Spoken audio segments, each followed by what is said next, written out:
하나님의 평화가 말씀을 듣는 우리 가운데 함께 하시길 빕니다.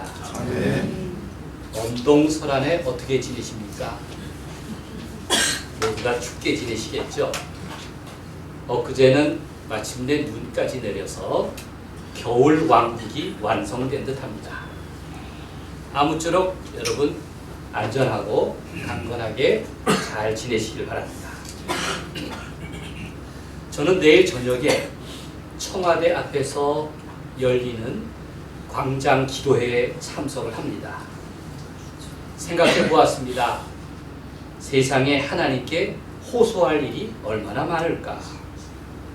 어떤 정부에서든 우리가 기도할 일은 여전히 남아있다는 마음을 갖습니다. 순서를 맡으면서 가장 먼저 든 생각은 엄동설안입니다. 이 호된 추위를 예배드리기 위해서 가만히 앉아있거나 혹은 서 있는 일은 참 고달픈 일입니다. 그럼에도 당사자의 애타는 심정을 생각합니다. 그들의 심장은 얼마나 뜨거울까 생각하면서 동참할 마음을 다지게 됩니다. 오늘 설교 제목은 그물의 인생입니다. 그물, 우리에게 참 익숙한 단어죠. 색동교회 성경공부 이름이 그물짜기인 덕분입니다. 여기서 그물을 짠다는 것은 무엇입니까? 내가 고백하는 신앙을 날줄로, 그리고 내 인생을 시줄로 삼는 것을 의미합니다. 날실은 이렇게 세로 방향으로 고정된 기본실이고, 시실은 이 날실 사이로 가로로 교차하며 엮는 실입니다. 그렇게 옷감도 짜고 그물도 만들어 갑니다. 그렇게 내 인생과 내 신앙이 어우러져서 인생의 그물과 그물의 인생이 되는 것입니다.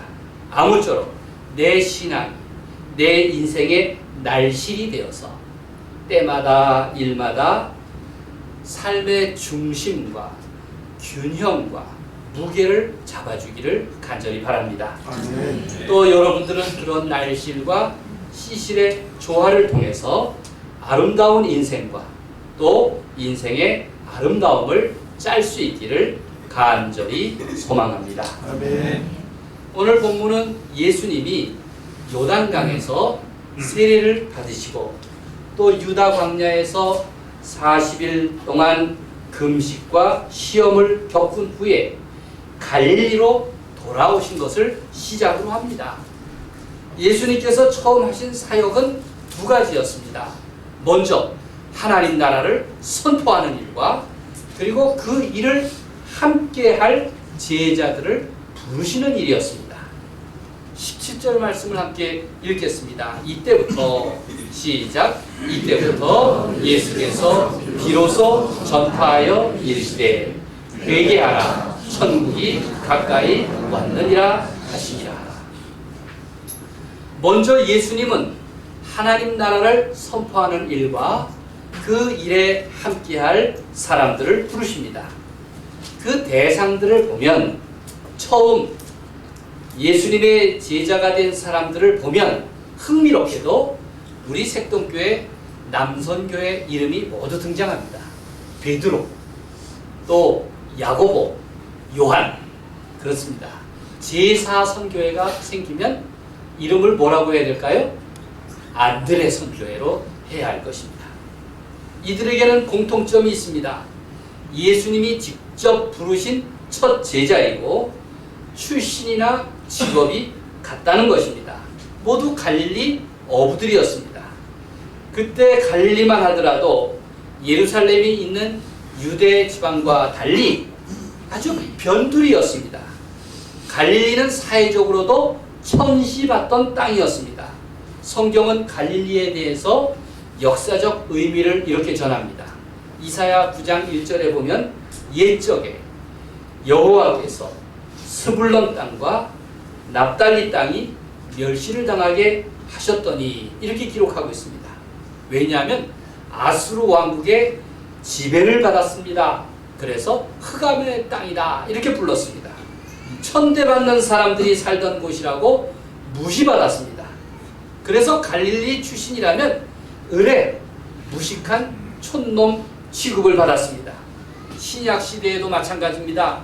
사도행전에 보면 베드로와 요한이 예루살렘 산헤드린에서 재판을 받습니다.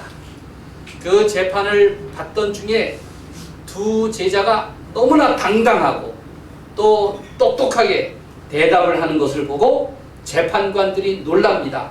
이 사람들 갈릴리 사람들 아닌가? 본래 학문이 없는 범인인 줄 알았는데 어떻게 이렇게 당당하고 똑똑하게 말할 수 있단 말인가? 놀랍니다. 왜? 갈릴리 출신이었기 때문에 편견을 가졌던 것입니다. 이런 출신 배경을 가진 갈릴리 어부들을 예수님은 직접 찾아가셨습니다. 그들 중에서 제자를 구하신 것입니다. 갈릴리 출신 어부들은 한마디로 인생에 탈출구가 없는 인생이었습니다. 그들은 그물에 매여 있는 것처럼 구조적으로 닫혀 있었습니다. 처음 예수님이 제자들을 만날 그때 어부들은 모두 그물을 만지고 있었습니다. 그것은 평생 해오던 일입니다. 해변에서 그물을 깁고 있었고 또 그물을 정리하고 있었습니다. 바다에 나가서 물고기를 잡기 위한 그물이었습니다. 오늘 말씀의 키워드는 처음 말씀드린 것처럼 그물입니다. 그물. 예수님은 4명의 어부들과 소통하는 방식으로 그물을 앞세우셨습니다. 지금 너희는 물고기를 잡으려고 그물을 손질하고 있지만 이제는 물고기가 아니라 너희 자신이 사람을 건지고 실제로 그물로 하나님 나라의 그물로 쓰임받게 될 것이다. 이 말씀을 하시려는 것이었습니다. 사실 어부에게 그물은 인생의 전부 아닙니까? 생계수단이었고 또 기술이었고 경험이었고 삶의 안전장치였습니다. 어부에게 있어서 그물은 정체성 그 자체였습니다. 한마디로 인생의 그물이었습니다. 그러나 어부의 그물로는 평생 가난을 이겨낼 수는 없습니다. 하루하루 생존은 가능하지만 미래는 바뀌지 않았습니다. 그래서 고대 그리스 어부들은 이렇게 탄식했습니다. 내 배는 너무나 작고 바다는 너무나 큽니다. 그 큰 바다를 바라보면서 내 배는 이렇게 작고 내 그물은 보잘것없구나 탄식했을 것입니다. 인간의 욕망에 비해서 배는 너무나 작고 세상은 너무나 넓고 삶은 위험했습니다. 인간의 그물은 언제든 찢어질 위험에 놓여 있습니다. 삶의 구조는 불안정했습니다. 그래서 그들은 닫힌 삶 속에 살고 있다고 말했습니다.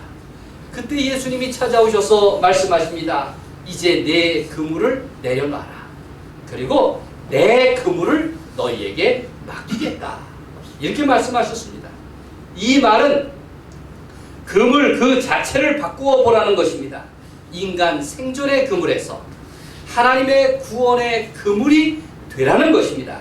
예수님이 그들의 삶의 자리에 찾아오셔서 하신 말씀입니다. 이것은 삶의 방향에 대한 위대한 전환이 될 것입니다.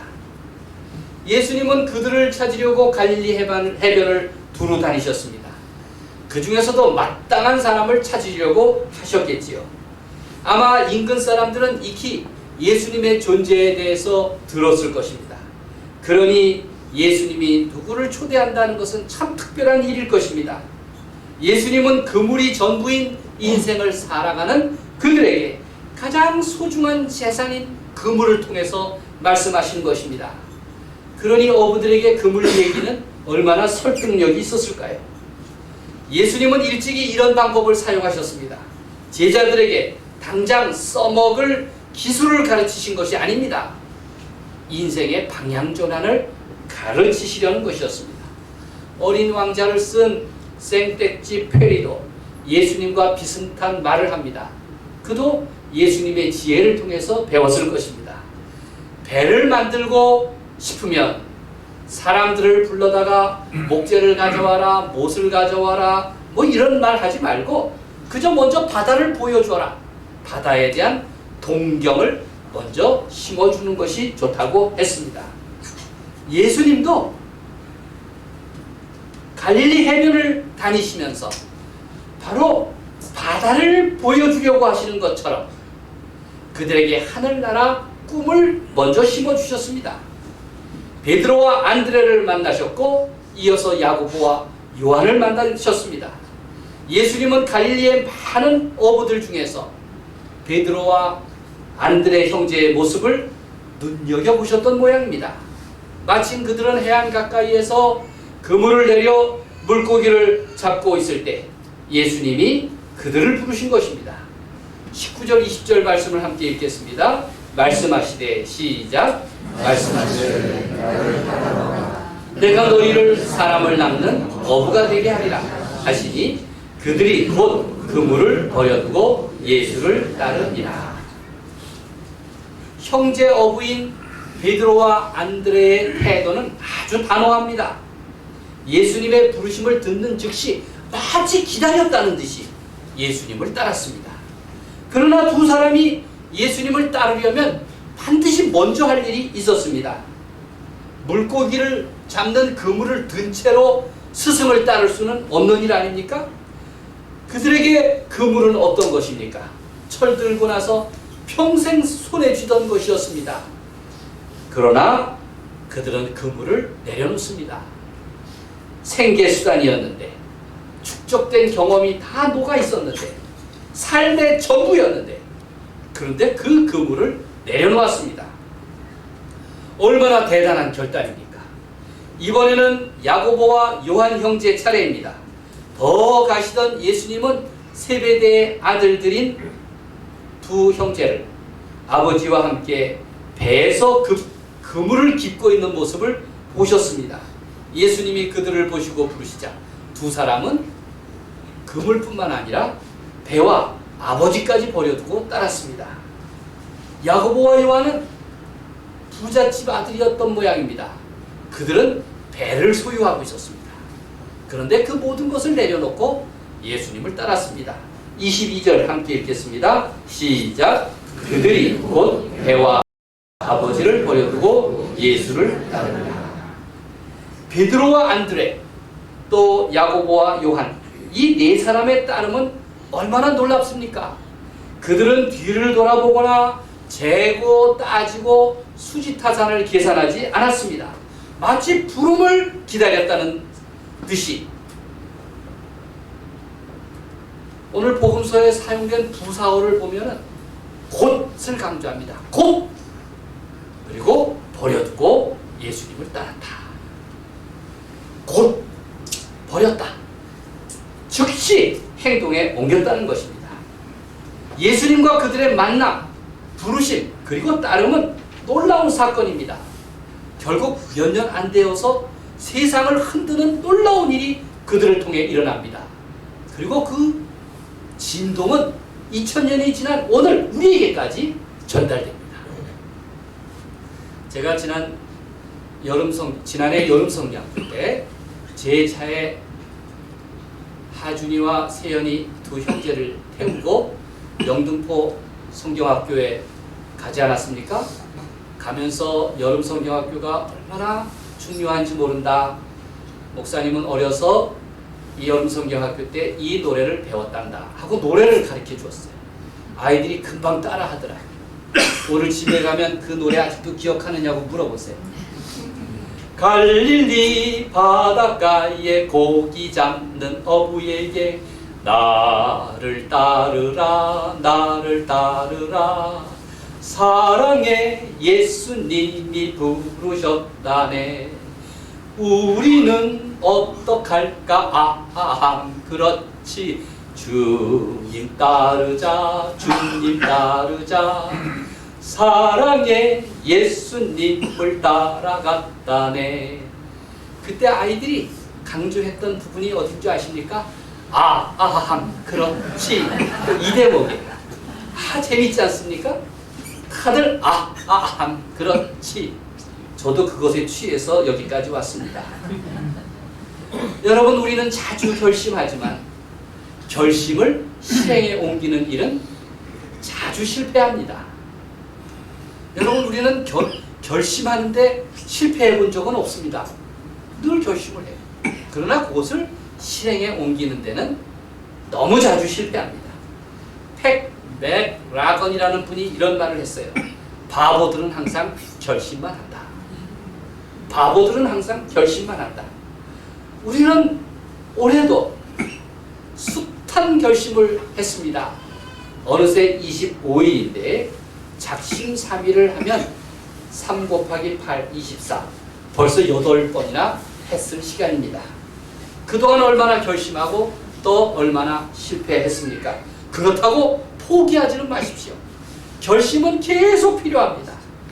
그런 점에서 우리는 제자들의 모범을 배울 일입니다. 우리가 키워드 합니다만 우리 시대의 키워드는 무엇일까요? 한동안 TGIF라고 했습니다. T는 트위터, G는 구글, I는 아이폰, 그리고 F는 페이스북입니다. 이 네 가지 가운데 하나도 사용하지 않으면 사회적 관계에서 사랑구실하기 어렵다. 그래서 많은 사람들이 너도 나도 가입했습니다. 그런데 이제는 AI 시대다. 이거 안 하면은 사랑구실 못한다. 해가지고 너도 나도 제미나이니 챗GPT니 가지고 놉니다.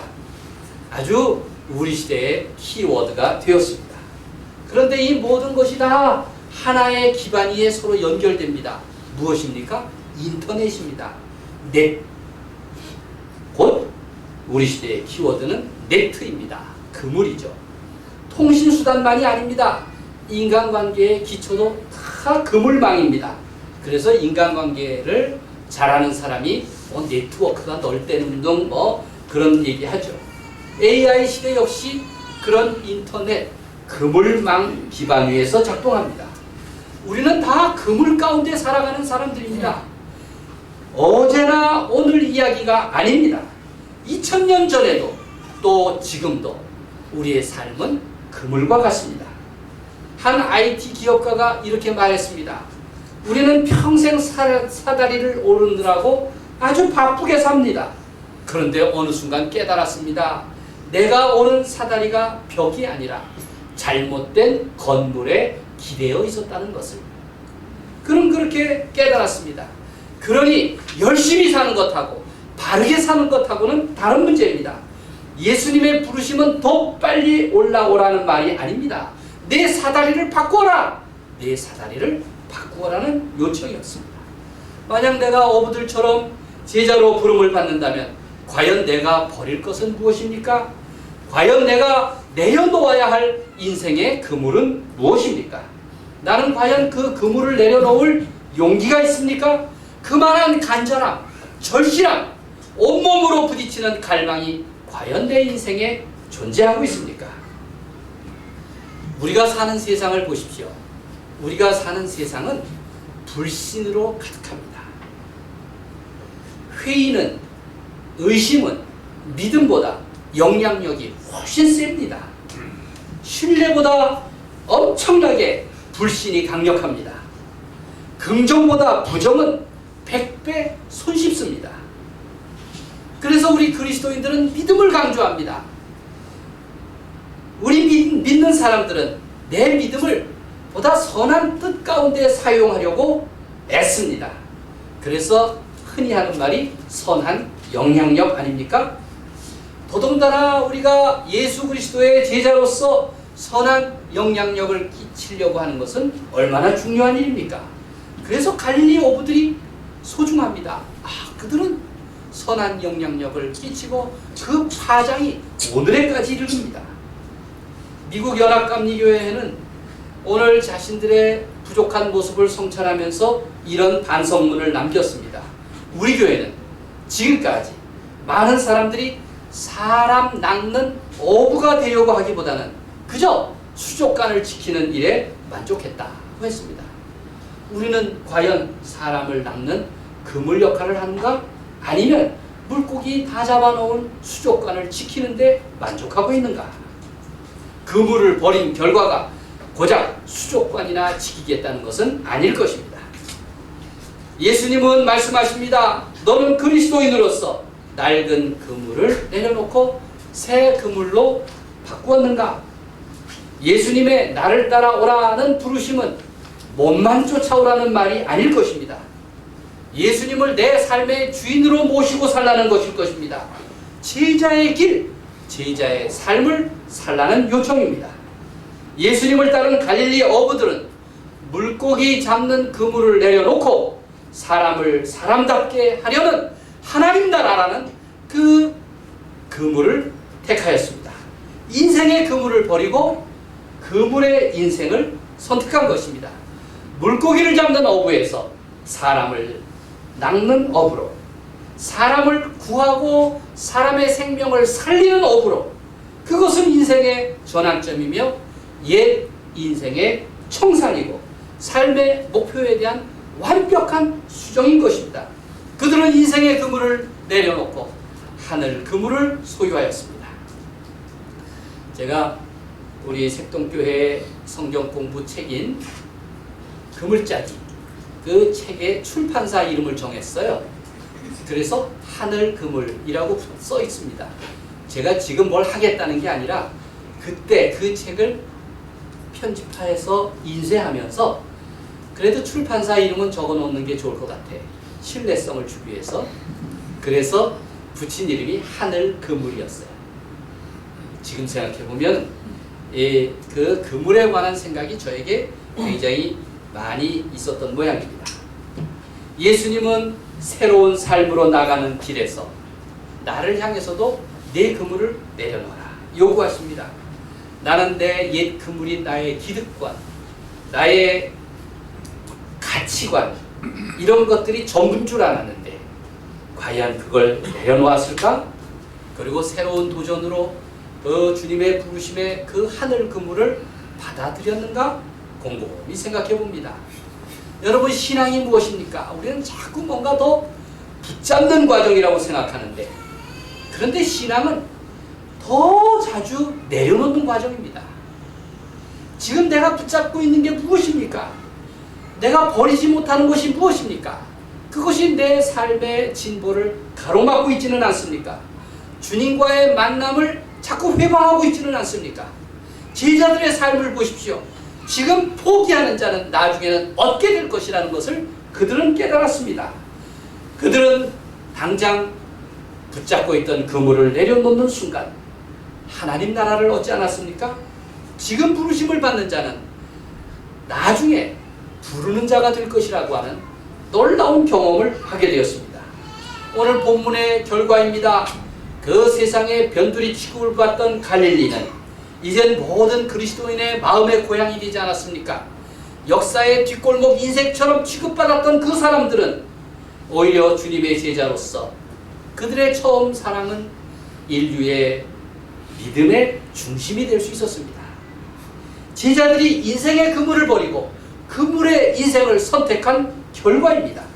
지금도 우리 주님은 진실한 마음으로 믿음을 고백하는 나에게 하늘 그물을 주시고 하나님 나라에 참여하기를 원하십니다.